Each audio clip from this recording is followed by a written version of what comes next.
Hi, everyone. I decided to add on this webinar. It's an add-on, the second part to the coronavirus revisited, because I know people had questions. They wanted details about the virus and vaccination. And I'm not a doctor. I'm not a medical practitioner. My background and experience is in macrobiotics, and I wanted to talk more about the SHI macrobiotic view of health and sickness, because I think it's really important. And it's the essence of everything we do. It's how I live my life, and it's how I guide my clients. And it's also I try to give them a model of health, something to look forward to help them recover their health and maintain lasting health. So George Osawa, the founder of modern day macrobiotics, created 7 conditions of health. And these conditions were certainly adopted by Michio Kushi. And I found this definition very, very important. It's actually one of my favorite things to talk about. So George Osawa outlined physical health, mental, emotional health, and spiritual health. So for physical health, we have good vitality, the energy to live our life and to do what we want. We can always figure out how to do things and get them done. A good appetite, which means a good appetite and enjoyment of healthy food. The ability to enjoy healthy food and be satisfied by healthy food. Also, the ability to eat everything we want to or care to eat. The next one is to have deep and refreshing sleep. So to be able to fall asleep easily, to sleep through the night, to wake up easily, and to feel refreshed. These 3 things are the basis of physical health in macrobiotics. Next, we have mental and emotional health. And the first one is a good memory. A good memory, basically for all of life, and a memory which actually grows and strengthens as we get older. Because in order to have good judgment, in order to make sound decisions, we need to have a good memory of what's happened before, personally and in society. This is the basis of sound thinking, sound decision making, or in macrobiotics we say good judgment. And as we know, memory is becoming more and more of a problem, and people are losing their memory, getting dementia at an earlier and earlier age now. This is a stark contrast to traditional societies where elders were looked to for their guidance, and they could provide good guidance to those younger because they had powerful memories and they can remember what happened in their own life, their family, and around them in the society in which we lived. So the foundation of good mental and emotional health is a good memory. Second part is to be calm and patient. Now, I'd have to say, modern people, as a modern person, as modern people, were severely lacking in calmness and patience, and I'd have to add acceptance along with that. These things, just think driving a car, just think anything. We want everything instantaneously now. So it's not easy to be calm and patient. Then the next one is to be joyous and alert, to live with a sense of joyousness, and also to have a physical and mental alertness that keeps us safe, including quick reactions physically and mentally, our ability to figure out how to do things, especially in difficult or dangerous situations. So these 3 conditions are for our mental emotional health. Then we have spiritual health, or what George Osawa called spiritual health, which is endless appreciation for all of life, appreciating the good along with the bad. And my observation throughout the years, the one factor that enables people to overcome not only so-called terminal illness, but difficulties in life is the depth and and their sense of appreciation. Because in every case that I've ever heard, well, every time I've heard a testimonial, and believe me, I've heard plenty of people that have recovered from terminal illness, everyone says the same thing. And what they say is, my disease was the best thing that ever happened to me because it enabled me to discover and create this new life. Now, what I find interesting about that, okay, number one, it's almost impossible to accomplish or to be complete in these seven conditions. It's a guide, it's a direction, it's how to compare ourselves to a truly healthy person. It's not a judgment. It's not to make us feel bad. It's not to put us down and think I'm lacking.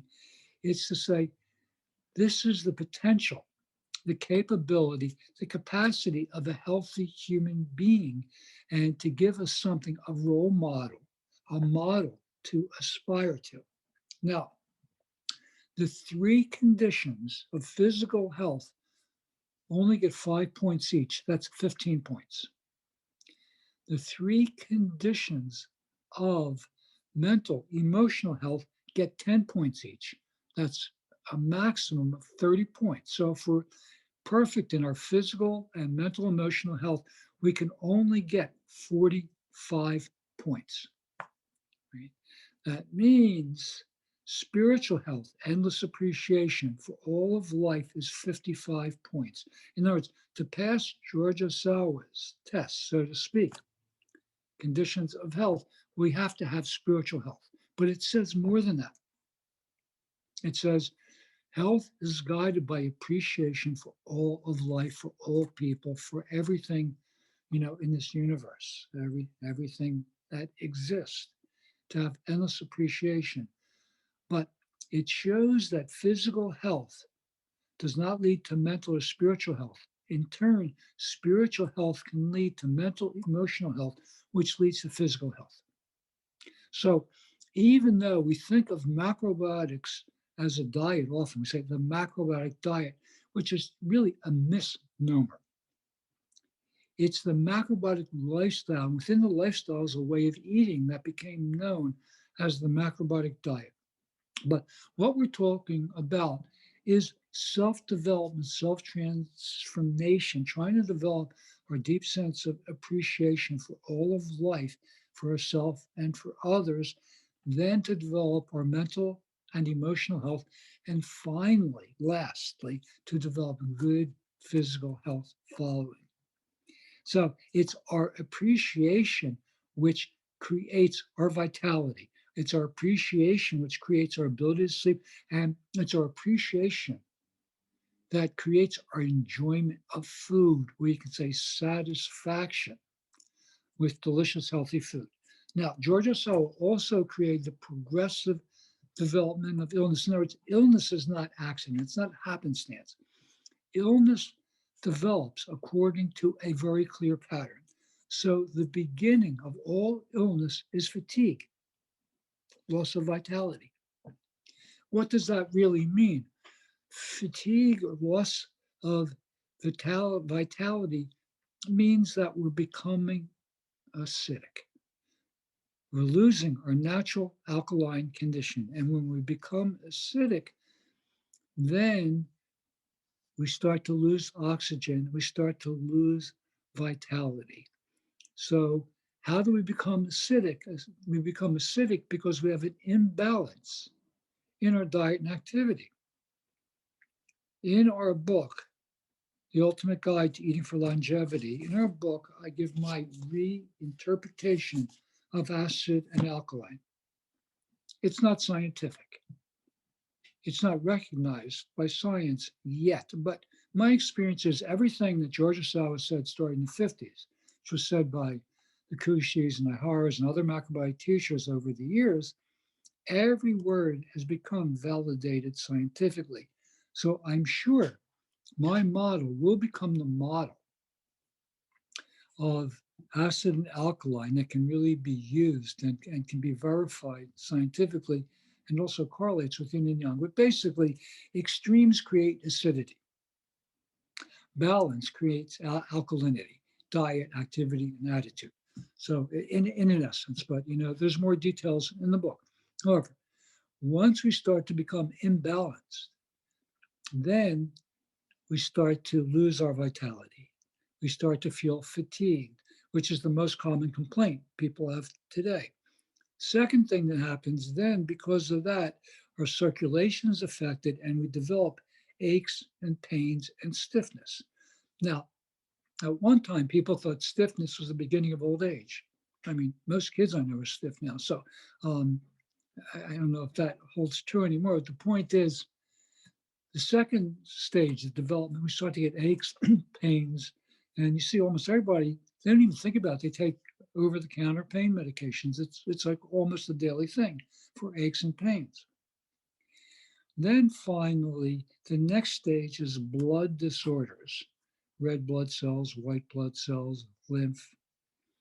So imbalance leads to imbalances in our circulation because our diet and activity and thinking are imbalanced, which then directly affects our blood.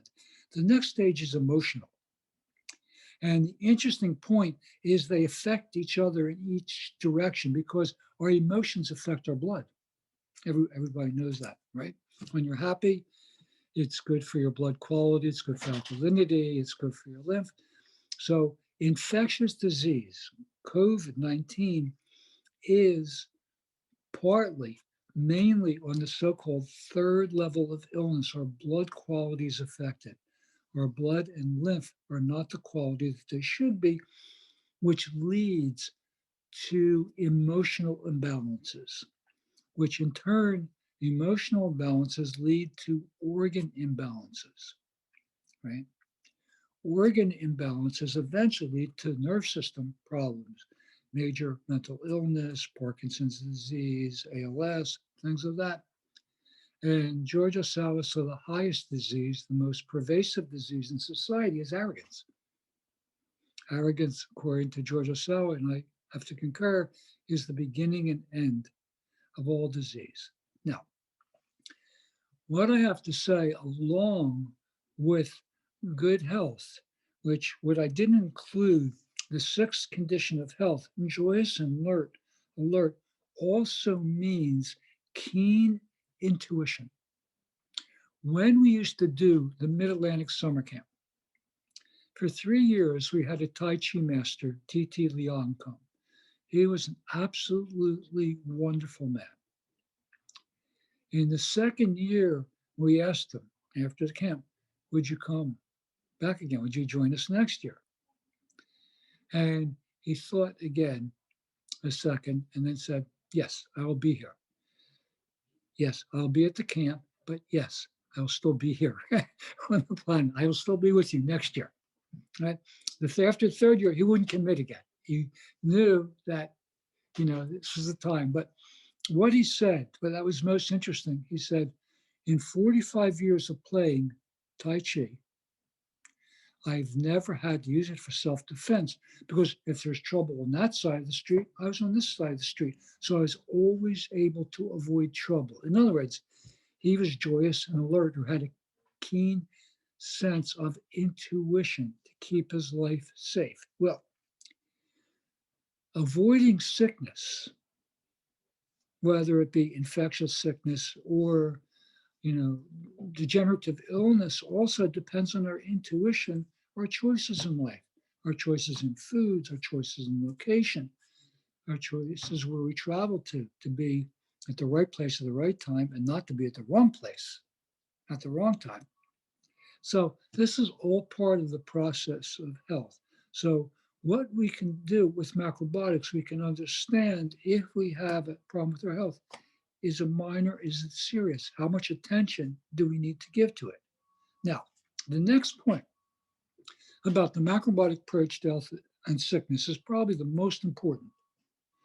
Health and sickness are front and back and cannot be separated. In the same way, day and night can't be separated. We can't say exactly where day ends and night begins and the other way around. At the same time, there is no day without night and no night without day. In other words, every day has some darkness, some clouds. Every night has some brightness, stars or the moon. Everything has somewhat of its opposite. Nothing exists alone. It can't be, which means there's no health without sickness, and there's no sickness without health. When we have sickness without health, that's when we pass, right? So we have a degree of health, everyone, which means health is a direction in life. It's not a condition. Health is something we move towards day by day, or sickness is something we move towards day by day. We can't move in both directions. So modern medicine is about sickness. So my question is, if health and sickness are interrelated, one can't exist without the other. If you destroy sickness, doesn't it destroy health as well? Well, think about antibiotics. They don't discriminate between healthy and unhealthy bacteria. They wipe the slate clean. They destroy everything. Once you destroy all your healthy, gut microbes, then unhealthy ones can enter. Right? You have to scramble to refill it. Nature abhors a vacuum. You have to refill your gut with healthy microbes to keep the unhealthy ones out. Well, what happens when you're sanitizing your hands constantly? Unhealthy microbes build up. When you make bread, it's your microbiome. It's the microbes on your hands, yeast, etc., that are making the quality of the bread or pickles, so to speak. So in any case, the modern approach is trying to destroy or avoid sickness in order to create health, but it doesn't work. What about the war on sickness? Has it decreased sickness? The war on cancer, has cancer gotten less since, well, in, let's see, 1900, cancer was 1 out of 25. 1950, 1 out of 8. Now 1 between 2 and 3. I don't know what year they started the war on cancer, but cancer has increased steadily since we had a war on cancer, war on heart disease, war on drugs, right? In other words, wars don't create peace. Wars on sickness create sickness, not health. You can't become healthy by focusing on sickness. It doesn't work. That's our problem. Modern medicine is focusing on sickness, understanding sickness, destroying sickness. So it's not that I'm against modern medicine. I'm not. It's not that I'm against vaccines. I'm not. I'm for creating strong, lasting, flexible, durable health, focusing on health, because the reality is we're not meant to be sick. We're not meant to get sick as we age. We're meant to be healthy. Our body is a self-healing mechanism which knows how to be healthy, which gives us health if we have a healthy diet and lifestyle. In other words, health is the result of macrobiotic practice. It is not the goal. Macrobiotics is a lifestyle about creating a healthy way of eating, a healthy living, and a healthy attitude. These three things, the essence of health comes from three things: good food, a good way of eating and diet; good activity, a good balance of physical and mental activity, and an active daily life; and a good attitude, and understanding that we are meant to be healthy, vital, creative individuals and to live that way. So this is really the approach that SHI is trying to promote. And the idea, I don't think I got it across. I wasn't satisfied with how I got it across in Coronavirus Revisited. So I wanted to focus on this. Then The next point is, I think most people will agree, our world is in trouble in so many different ways. Food security is an issue. Food prices are an issue. Food quality, food availability in large scale, right? Our ability to take the time to take care of ourselves, to shop, to uh, cook healthy food, it just in so many ways, our understanding about health and sickness. What is so unique about macrobiotics is personal health leads to family health, leads to social health, to planetary health. No, they can't be separated. If you eat good food, then you're affecting the health and well-being of your family, whether they enjoy it or enjoy whether they join you or not. Still, it's influencing them and their choices to a certain degree. And if you're surrounded by people that eat unhealthy food, it's affecting you. It goes both ways. We are not isolated. Our actions have direct effect and bearing on those around us. So if you decide to live a healthy lifestyle, you're doing very important things for those around you. You're making healthy choices in every aspect of your life. And health creates health. Healthy people want to share health with others. Just think of the excitement when you discover something about health. You want to give it to others, you want to share it, you want people to do it with you. This is the nature of health. It's infectious, it goes.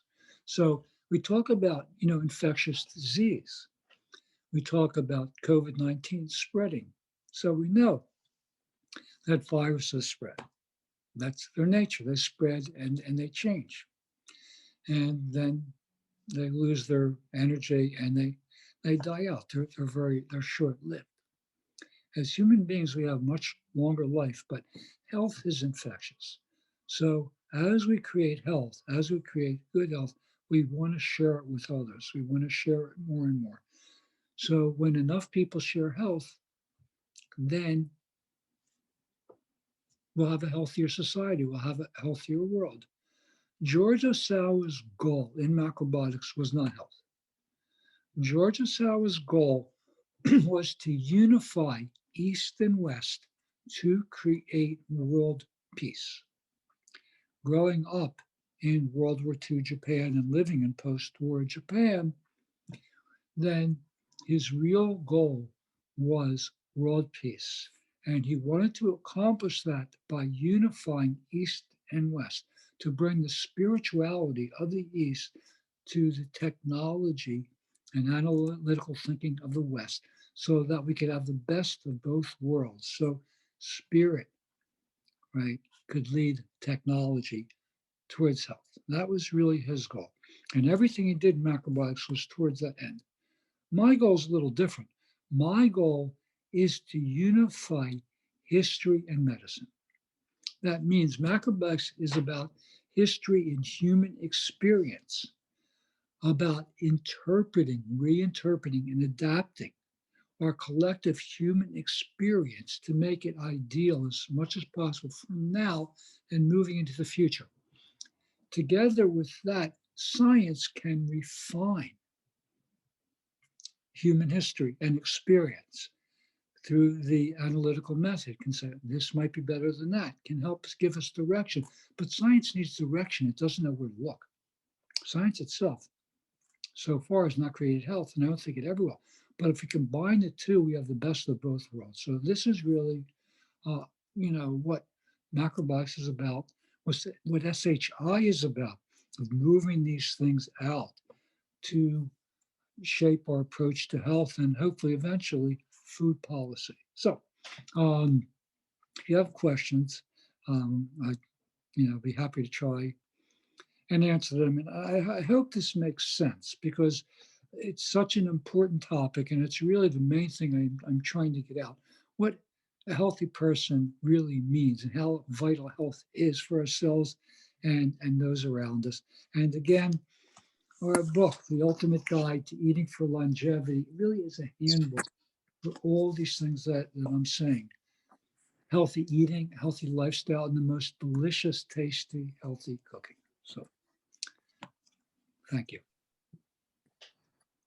All right. Thank you very much, Denny, for that very insightful discussion and information that I'm pretty sure everyone benefited greatly from. As Denny mentioned, we will be moving into a Q&A segment now. So if any individual has questions in regards to the topic at hand, so what we talked about with the macrobiotic approach to health and sickness. So I think we can take about maybe 10, maybe upwards of 15 minutes or so to address some questions. So you can either send them directly to the chat, or I would ask maybe, you can either raise your hand or use the raise hand feature, and I can just call on you to ask verbally or directly. So, okay, Carol, it looks like you have a question. Carol Raftis, please go ahead. Yes, thank you. Thank you, Denny and Tehran. And Denny, this was one of your best lectures that I've heard. And, I've heard a lot of your lectures, but this is really outstanding and I really appreciate it. Yeah, it was really good. Thank you. Would you say it's in the book? A summary of it is in the book, would you say, in your longevity book? Well, I touch Yeah. upon some of those points. It's, a Yeah. central focus of our studies, at SHI, and it's also Oh, right.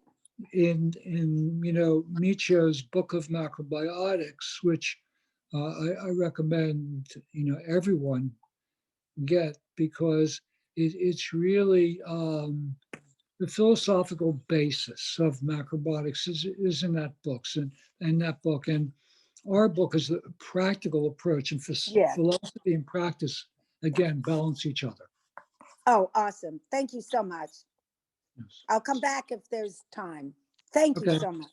you are welcome.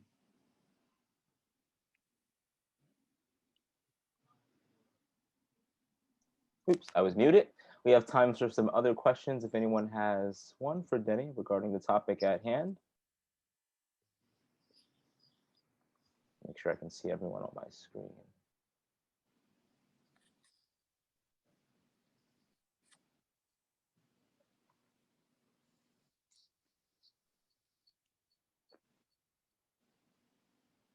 Carol, go ahead.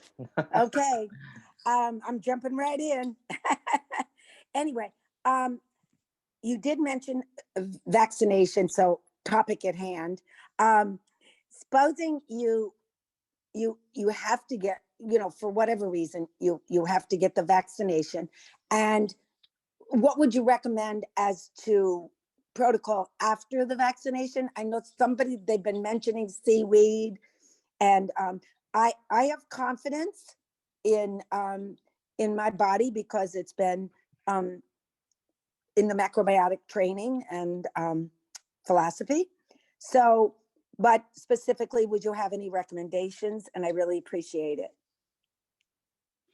I don't know how much will help after the fact. I think it's before the fact. If you Okay. decide to get the vaccination, it's having good macrobiotic practice for as much time as possible before the vaccination. I think that's, the health puts us in the best position to do well in for every aspect in life. So, yeah, but I can't think of anything, and I don't know if there's anything after the fact. It's really what you can do before the fact, which I think has the greatest bearing and importance. Thank you, Denny. Appreciate it very much.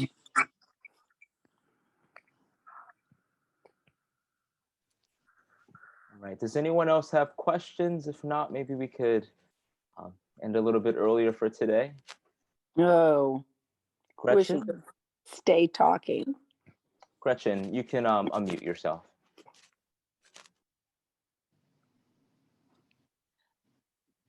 You say you don't have any recommendations for after the shot, but isn't it really just continuation of the practices that you had before you would take the shot, or is there anything because of the way the shot operates that people might think about emphasizing if they get the shot or after they get the shot?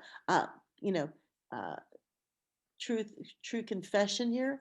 I did not want to get the shot, and I ended up getting it this morning with my husband because it was very important to him, and it was important to my daughter. It's just a lot of interesting pressure from people who I love, and I was trying to have the confidence in my practice. But I said, you know what, I can do it with, I can do it without, but I'm going to do it for them, and I did it. So I was concerned about the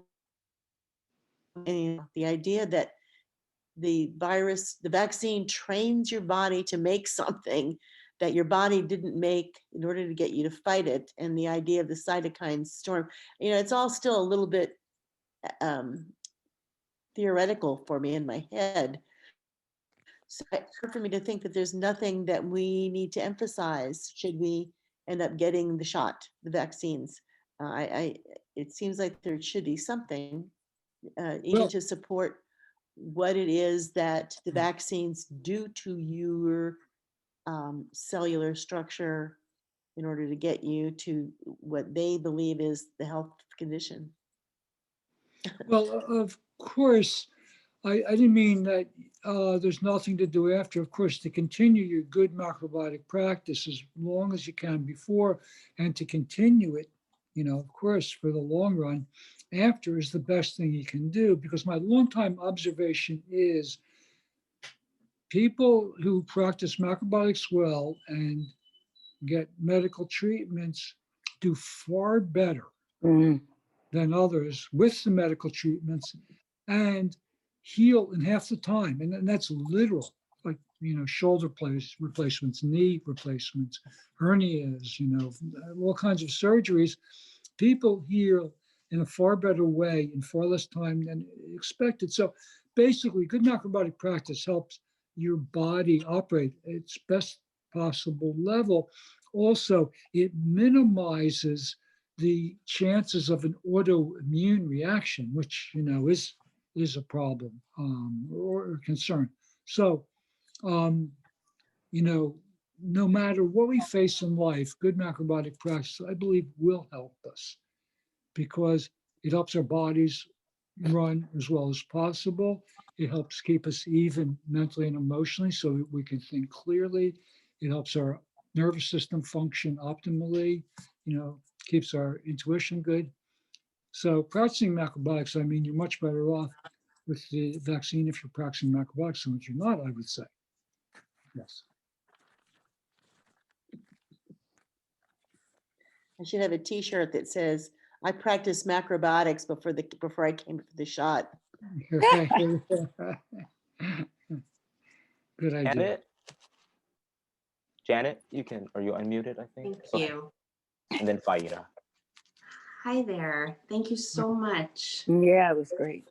I'm just wondering, now that we're talking about the vaccines, how you feel about the vaccine and how it affects COVID, and if you think it's helpful, or just some of your thoughts. I am not an expert on the vaccine. I had the handful of vaccines that were required, when I was a child. I didn't have any choice in that. And since I started to practice macrobiotics, since I came in contact with it at 17 years old, I haven't had another vaccine. And, that's just been my choice. So, I have no intention of getting any vaccines in life. I'm more interested in living a healthy, natural life. But that's just, that's my approach. And, I think informed consent is the most important thing, to do your research and make the decision that you feel comfortable with. So, for example, people come to me with terminal cancer all the time. And the question, can I do this with medical treatment? And again, I said, I'm going to support you whichever way you want to go. And if I have a strong feeling of something that's important for your health and future, I'll say it. But, I'm here to support you in the best way. And macrobiotic practice does support you. So, I mean, it's the only thing I can say. I really can't say, and I have no intention to say. People ask me, should I get the medical treatment or not? And I say, you've got to research it. You've got to, see, and from your research, is this really the right way to go? And for the vaccine, I feel the same way. I can just say it's not my choice. And my way, I know, is not for everyone. So I guess more like, I guess my question is a little more like how do you feel about it as far as like in the scope of a pandemic and what it can do and not do? Is there anything you can say about that? well, I thought from the beginning that natural herd immunity is absolutely the best. So, you know, I was around at the time of Woodstock. I didn't go to Woodstock, 1968 and 9. I was already practicing macrobiotics and I didn't want to go. My best friend Smitty went. It was in the, height of a flu pandemic. Glastonbury was in England and there were other, huge conferences. Nothing changed and it ran its course and it disappeared. And that's the approach I would have taken with this, since 80% of people are completely asymptomatic. They don't even know that they had it. I would have let everything be open and let everybody develop natural herd immunity and quarantined people who were at risk only until the herd immunity was established. But, that was not the direction we took. We took to try to protect yourselves from it. And to me, protecting yourself from it when you have generally good health actually weakens you. Like I keep going on about sanitizers. Hospitals have the, worst infections anywhere because of the excessive sterilization.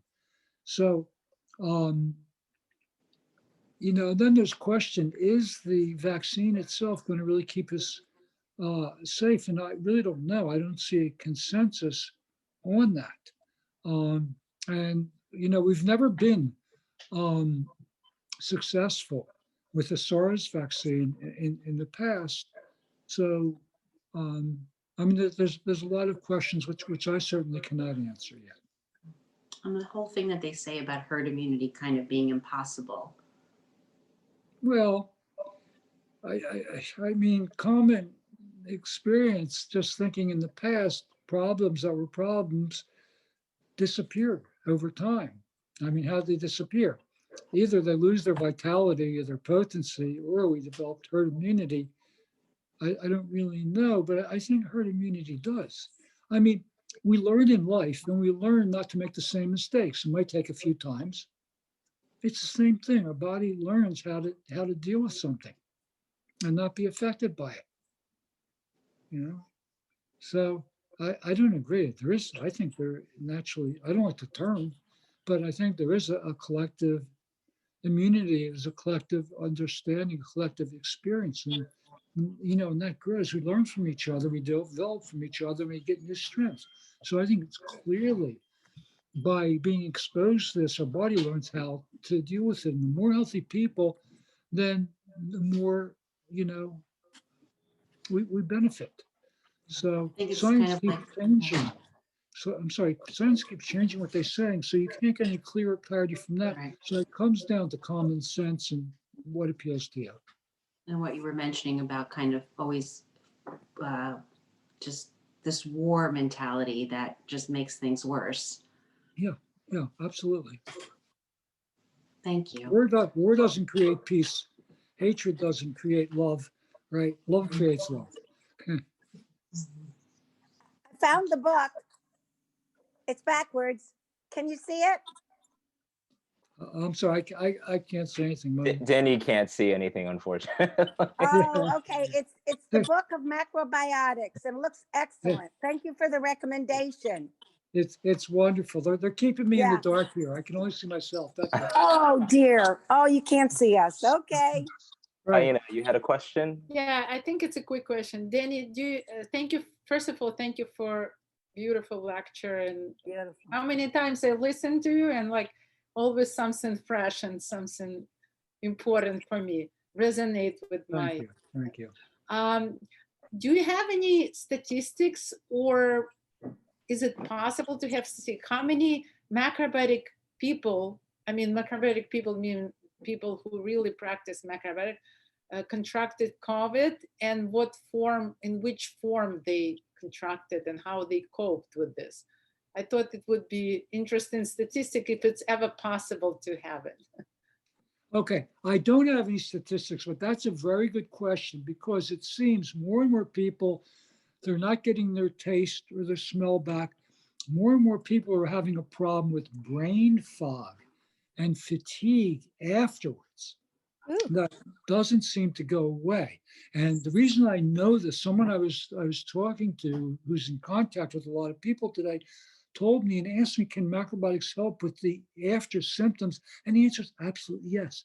If you're practicing macrobiotics and you get COVID, you're going to do better. Now, I don't have any statistics. I only have one client out of everyone from the beginning who really had a hard time with this. Now, I have an MD friend. He practices macrobiotics. In the beginning, he went to a conference in Spain. He got it at the conference, because he really wanted to understand about it.